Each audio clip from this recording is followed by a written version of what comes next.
Pistolet Ludger,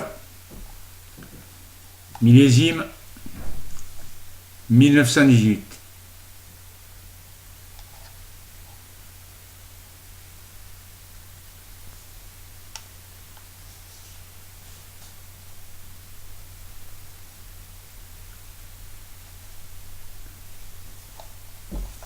Fabricant Erfurt.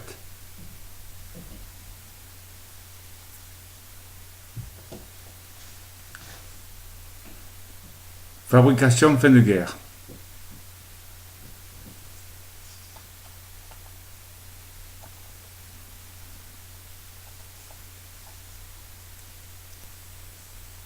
Toutes les pièces sont au numéro de l'arme, chargeur inclus, chose qui est assez rare. Il est bien au numéro de l'arme.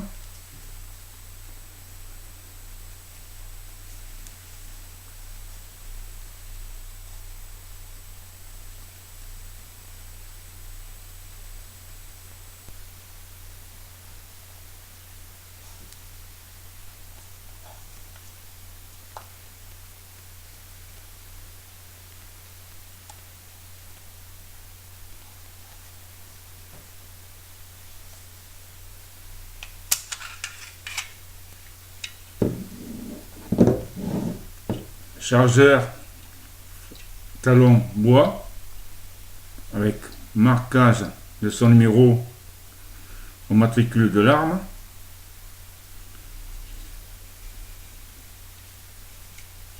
Chromé.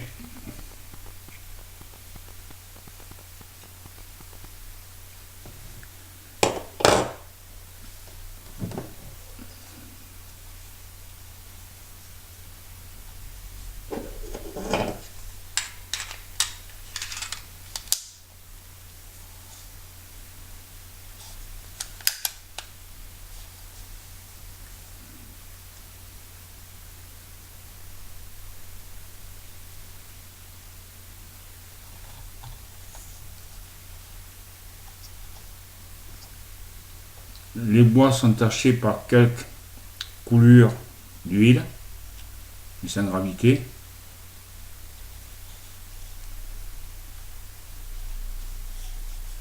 Les poinçons sont spécifiques au fabricant Erfurt.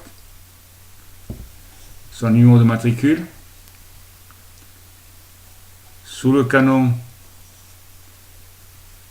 le diamètre exact du tube.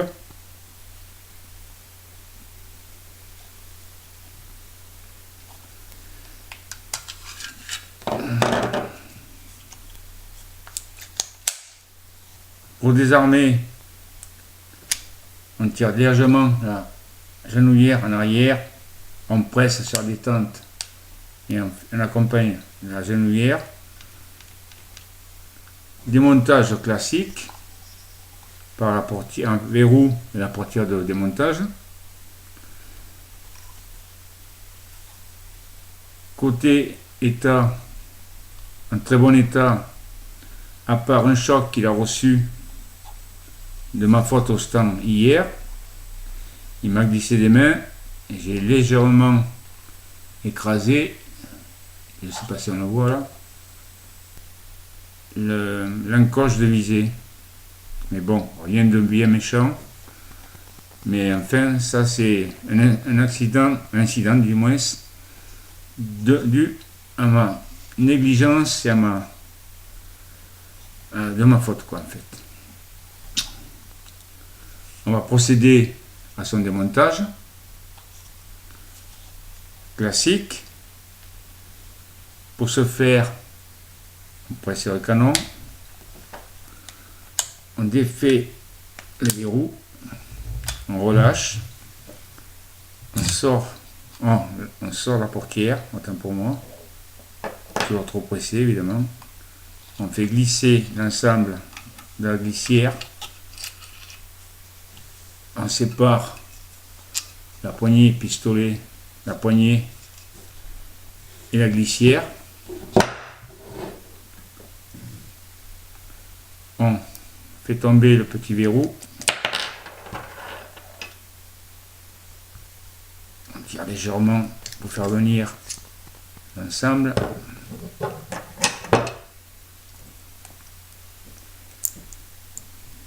Ceci est le percuteur, la griffe d'extraction des étuis et aussi qui sert aussi comme presque tous les P08 terre d'indicateur de chargement avec marquage en allemand.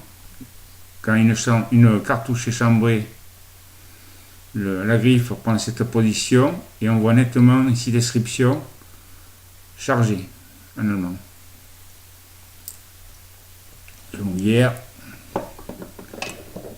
glissière avec son arrêteur de détente, sa détente, sa gâchette qui se trouve ici. Ici c'est l'injecteur, injecteur d'étui. Le canon, je ne sais pas si on va pouvoir voir l'état des rayures, mais c'est pratiquement un canon qui est pratiquement neuf, à l'état de neuf, malgré que je tire assez souvent avec, mais sans trop d'excès non plus. Je ne sais pas si on peut voir, je ne pense pas, j'ai passé la lumière. Ensemble canon et glissière en très bon état.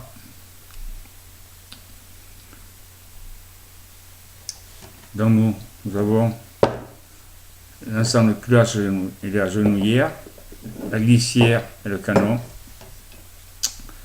le verrou de démontage qui se trouve ici, qui bloque la portière, et le canon évidemment. Ici la sécurité,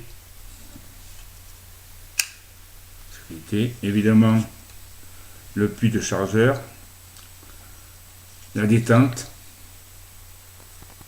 qu'on démontera rarement, mais enfin c'est faisable aussi, les rayures de prise en charge de la crosse, enfin de la planchette bois pour faire un tir à l'épaulé, le remontage se fait en prenant la glissière dans le bon sens. On prend la genouillère, la culasse en fait, on fait glisser l'ensemble dans la glissière.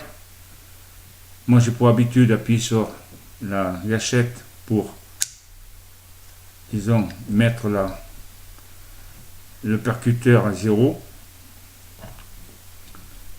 On remet l'axe de genouillère. Ceci c'est le crochet qui va prendre en charge le ressort. Pour ne pas avoir de soucis, j'ai pour habitude de mettre la glissière oui, à l'envers dans le sens du canon, de faire glisser la poignée pistolet.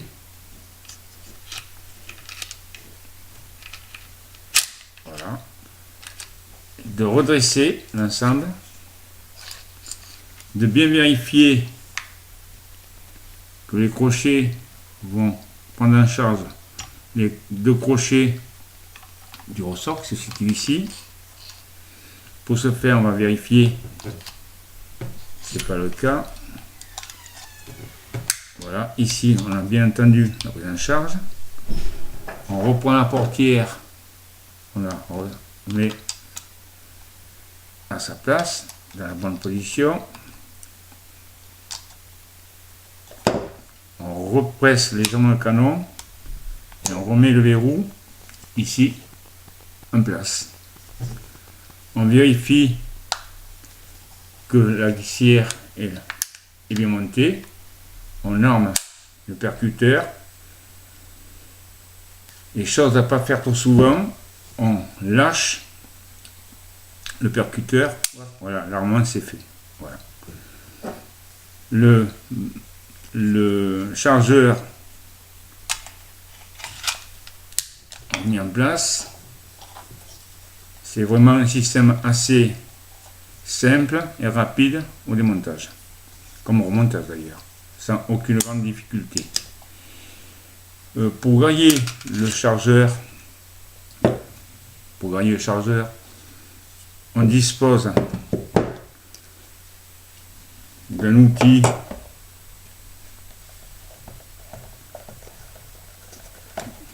de cette pièce qui sert en même temps de tournevis et d'outil.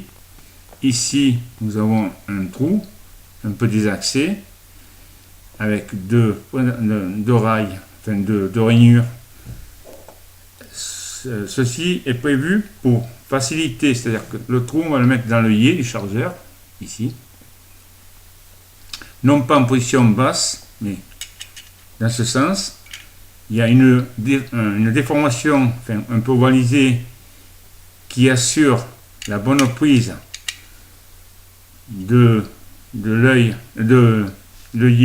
du chargeur, plus les rails qui vont se mettre ici, là. C'est-à-dire que ça va être guidé, je ne sais pas si vous voyez les deux rails, sur ces deux rails. En fait, ça va faire comme ça. Là, ici. Voilà.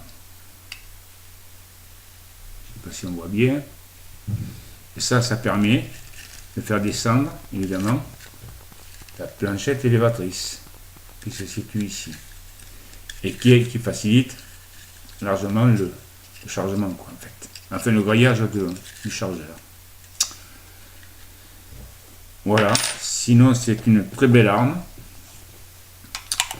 Avec un étui classique.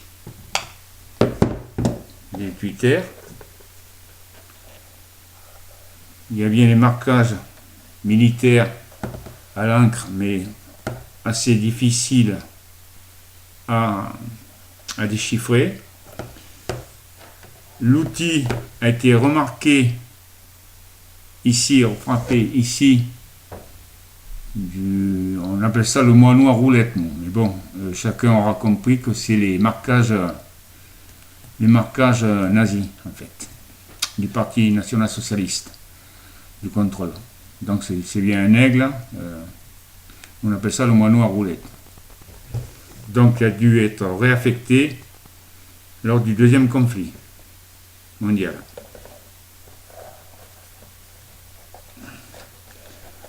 On le tient en place, on referme ici. Sinon voilà, c'est un Ludger ou Ludger, suivant la prononciation, fin de guerre, ce qui explique peut-être aussi son état de conservation, c'est-à-dire pas trop usé, pratiquement, je dirais pas l'état neuf, mais pas loin. Au tir, il se comporte très bien. Je tire des 124 grains. Et ce sont des munitions qui sont assez douces, disons, pour ce genre de système genouillère. Elles sont données pour être en dessous de 320 mètres secondes, donc ce qui convient parfaitement à ce genre de système de culasse qui, semble-t-il, était un peu fragile lorsqu'on lui mettait des munitions trop échues. Voilà, sinon je vous dis, une arme très bien faite, très bien finie, d'un fabricant peut-être moins connu peut-être que les Moser, etc. Mais dans l'ensemble, très belle pièce. Voilà. Donc, merci de m'avoir écouté et à une prochaine vidéo.